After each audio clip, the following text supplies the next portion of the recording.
Welcome back, viewers. We're still discussing Islamophobia, but this time we're going to hone in on the UK. And there's been a leaked Labour Party report, which has in part discussed also some of the concerns about Labour's issues with Islamophobia. Now, of course, we talk a lot about the Conservative Party and Tories' issues with Islamophobia as well, but the Labour Party has its fair share of Islamophobia within its ranks as well. And this report makes for quite disturbing reading in that regard also. The fact that there was seemingly an effort to delay an investigation into Labour's Islamophobia within its ranks. And this comes out quite clearly in this report by senior party members, or some of them former now. And there's also then talk about senior party members or former senior party members who were quite openly Islamophobic themselves, saying that moderate Islam, quote unquote, had to answer some tough questions, et cetera, about terrorism. And it was difficult to disagree with right-wing commentators and the way that they also spoke about Muslims and Islam in derogatory terms. Of course, a lot of this report also talks about Jeremy Corbyn's leadership and the fact that many Labour Party members worked against his leadership. But it's also important to note that this is at a time, and this is in a context where Brexit is occurring in the country. We're now in a post-Brexit phase, essentially, but the Brexit campaign, in many people's eyes, was one that included also Islamophobia as well as other forms of racism and hate. Let's discuss all of that a bit further. We're now joined by Tony Gosling, who is an investigative journalist. He's usually based in the UK, but he's currently joining us from New Zealand in Coromandel. Tony, thank you for your time today. I know it's evening there, Tony, but just tell us, what are your thoughts about the Labour Party report? I know that, of course, a large portion of the media is talking about how Corbyn was sidelined by his own party, but it's also important, isn't it, to talk about Islamophobia within Labour's ranks, because that doesn't seem to get as much airtime. But I must pick you up on one thing you were saying there about Brexit. I personally do not believe that Brexit, although probably most of the racists in Britain voted for Brexit, the Brexit vote didn't happen because of them. It happened really mainly because of the unbridled immigration that there's been under the European Union for such a long time, really since the early 1990s. Yeah. And the way this has eroded people's living standards, and also meant that there's just not enough accommodation in the country for everybody, and house prices have gone through the roof. This has been a kind of running sore in the politics in Britain for the last 30 years. And that is, I think, to be honest with you, the main reason that the people voted for Brexit, not actually for racists. I don't think the British people are a racist nation. Of course, there are some around, but there is a lot made of this. But I mean, one of the things, you're absolutely right, we don't hear much about at all is the Islamophobia in the Labour Party. And it's quite clear from this absolutely explosive leak. And let's remember, this is from around the time just running up to the 2017 general election. And that was when Jeremy Corbyn successfully toppled Theresa May from her majority. So she then had to do dodgy deals with the Northern Ireland politicians in order to stay in power. So he did a very, very good job in actually eroding the Conservative majority in Britain. But you see, this is feasible, of course. Remember, this is from this is 3 years ago. There was also a general election in December 2019, and one has to wonder whether some of the same people were still in place and the same tactics still going on within the Labour Party in the most recent general election too. All right, we're also now joined by Abdul Rahman Mustafa, who's a faculty member at the University of Edinburgh. He's joining us now from Edinburgh.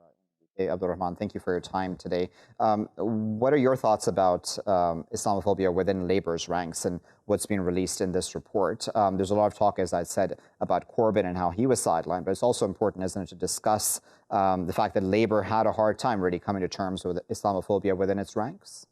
Yeah. I mean, I think that's historically there's a kind of ambiguity where we've seen a lot of the Conservative Party really has tried to exploit the presence of ethnic minority members, particularly from the South Asian subcontinent, Pakistanis and Indians, to kind of legitimize some of the racist immigration policies and so on that it's had, that it wants to bring forward. Policies that would be much harder to sell if there was basically a white face selling those policies, and somehow there's a kind of tokenism involved where ethnic minorities are being used to sell otherwise repulsive and very undigestible policies. The problem in Labour is slightly different, I think, in that there seems to be, as we now know, a kind of split almost between two kind of different factions of the party, one of which is committed to the older vision of a party, is really opposed to any kind of radical agenda, and the kind of trend of the party, the movement wing of the party associated with Jeremy Corbyn, which is more willing to speak out on issues like Palestine, which are of interest to Muslims, more willing to call out human rights abuses by the government of India in Kashmir, for example, and various other issues that are of concern to the Muslim community and the Muslim diaspora in the UK. Okay, that's a good point, Tony. That there are issues, certainly, as I'm sure you can appreciate, that are close to many Muslims' hearts, and of course, be it Palestine or Kashmir or otherwise. Do you think that the Labour Party will now be moving away from highlighting that, or do you think that this report will possibly even hurt Muslims' relationship with the Labour Party? No, I don't think it will hurt, because it shows what was going on behind the scenes, and I would put it stronger than our colleague. I think it's pretty clear here that the Labour Party has been infiltrated by people who have got absolutely no interest in the Labour Party winning in the polls. So you've got people working, full-time people being paid from the member subscriptions and from the union subscriptions that are going to the Labour Party for them to win a general election, are actually undermining that. I mean, we've got quotes saying, with a bit of luck, the polls will decline. So the people who are in there working for the Labour Party don't want the Labour Party to win the general election, because they're trying to do everything they can to undermine Jeremy Corbyn. They're not interested that the members voted for him as the leader. They're trying to undermine him. And another one is, the quote is from their emails and their messages is from, Corbyn is unfit for office. We're going to work to make sure that message gets out. Now, so this is also the worrying thing about this, is there were members of Parliament, Labour MPs, who were also coming out with similar sorts of language. I think it's pretty clear here the Labour Party has been infiltrated by a right-wing faction that was actually doing exactly what the Conservative Party wanted. And so we're now in a situation with Keir Starmer, the former Director of Public Prosecutions. Many people suggest that he's one of the anti-Brexit people, and in all sorts of other ways, he's quite near the right wing of the party to now lead it. So this is a serious problem. He's an absolute gift, Starmer, for the Conservatives. So it could even be that we see the Conservatives, Boris Johnson, staying in for another 10 years because the Labour Party can't get its act together under this new leader. So that's effectively, I think, what we've seen is an infiltration, and you have to look at where that might have come from. If you go back to January 2017, and if you were watching the Al Jazeera TV channel from Qatar, from Doha, you'll have seen a program called The Lobby, where it exposed dirty tricks by the Israel lobby to infiltrate the Labour Party. They actually talked there in that program, which was secret filming, of £1 million being available to undermine or to infiltrate, and for people who could get into the Labour Party and turn it against Palestine. So this is the Israeli, basically it was Shai Massot, the political attaché at the Israeli embassy, making claims which were secretly filmed on also not just Labour, it was the Tories. They were trying to overturn Alan Duncan, who was a Conservative, vaguely pro-Palestinian defence minister. So this, I think, is pretty obvious. We can put two and two together here and see who's behind it. It's the Israel lobby. So then, Abdurrahman, what does this then mean for the future going forward? Because we have a number of issues, right? So we have Muslims who are, of course, concerned about the foreign policies of the country, be it Palestine, Kashmir, or otherwise. And then we also have some very major issues within the country, right? So we have the PREVENT program, for example, and the fact that that has arguably, in many people's eyes, sort of stained Muslims to an extent where they're viewed with some level of suspicion.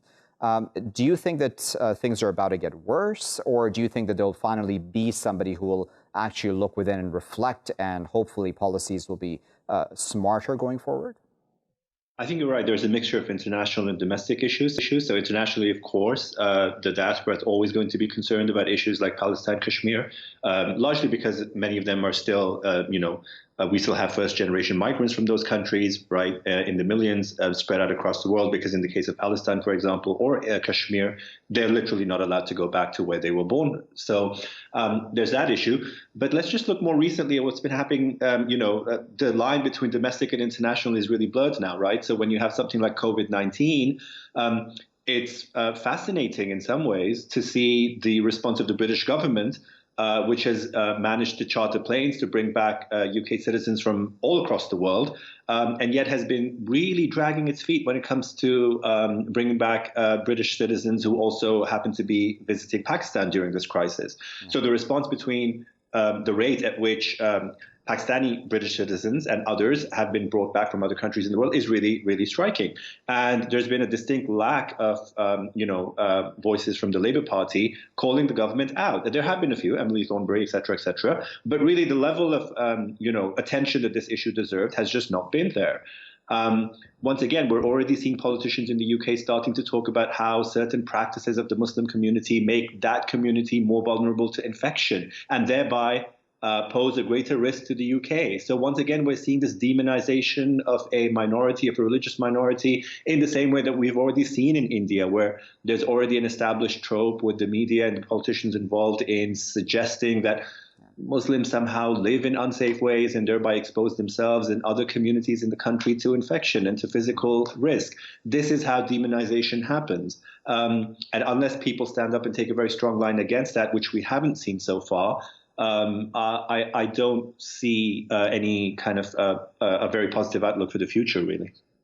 Tony, what are your thoughts about the future? Do you think that the likes of the Tory party, the likes of the Labour Party are willing to reflect upon this and improve things going forward? Because at the end of the day, either or has to be leading the country.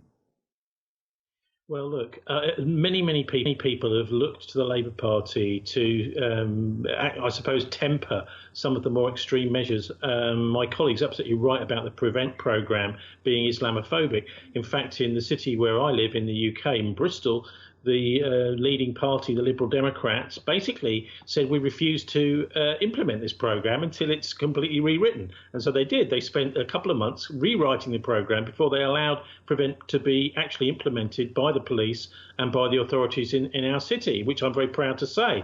I mean, it's a very multicultural city. But look, everyone is looking to Keir Starmer and the Labour Party to take things forward in a positive way. But we've got serious problems with Starmer. He was, between 2008 and 2013, the Director of Public Prosecutions in Britain. In other words, he was in charge of all the Crown Prosecution Service, basically, the criminal charges against every individual. He could have intervened on some, but he had overall responsibility for the most politicised cases.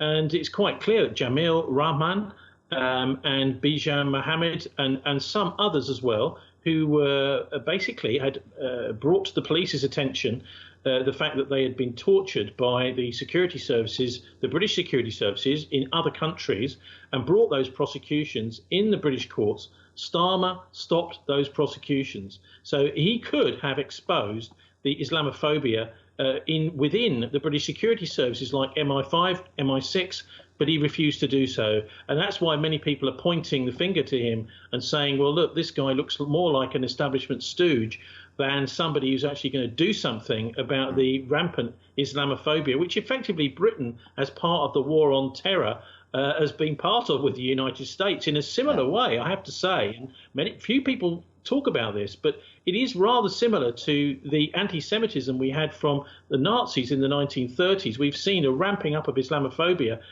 since the 9/11 attacks, which actually has taken a similar sort of, it hasn't gone so far in some ways, but of course the same kind of comparison should be made because we cannot allow history to repeat itself. Very well. Abdurrahman, a final word.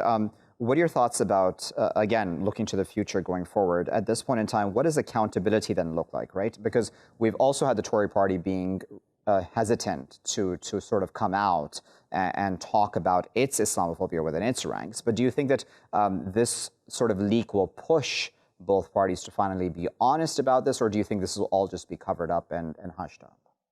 I think really if we step back a few months and examine the controversy over the definition of Islamophobia, which there was a cross-party group of MPs which came up with the definition for Islamophobia, treating Islamophobia as a form of racism, which it undoubtedly is. That recommendation was basically rejected by Parliament. So. And it's clear now that that racism, which was overtly present in the Conservative Party, was also present to a very substantial extent in the Labour Party.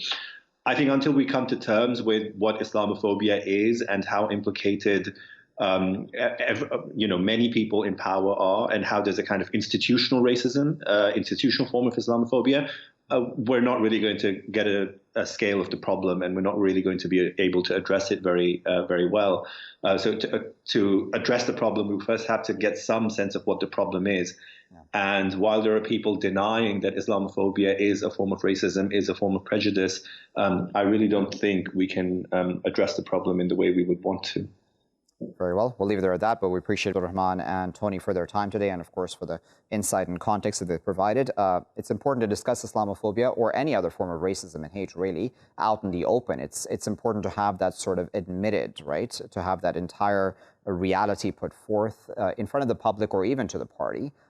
In this case, we're talking about the Labour Party in the UK, which, you would have thought would not have had the same issues that the Tory Party would have had in the UK, i.e. the Conservative Party of Boris Johnson, but nevertheless, it very clearly has issues with Islamophobia within its ranks and has had that issue for a number of years now, as proven by this leaked report. Will the Labour Party have the political courage, political will even, to address this property, to have accountability on this issue, to have even apologies come out so that the rest of the British people, those who may even want to continue such hatred, they would know then to stop in their tracks and to not continue to breed such hatred against Muslims or any other minority group in that country. That would be an important first step, certainly, to be able to deal with the situation of how Muslims are treated, as well as other minorities are treated within the United Kingdom, especially in the context of Brexit, especially in the context of coronavirus, where, of course, tensions are ever more heightened at this time. I'll leave it there for now. I've been Waqar Rizvi. Thanks for watching.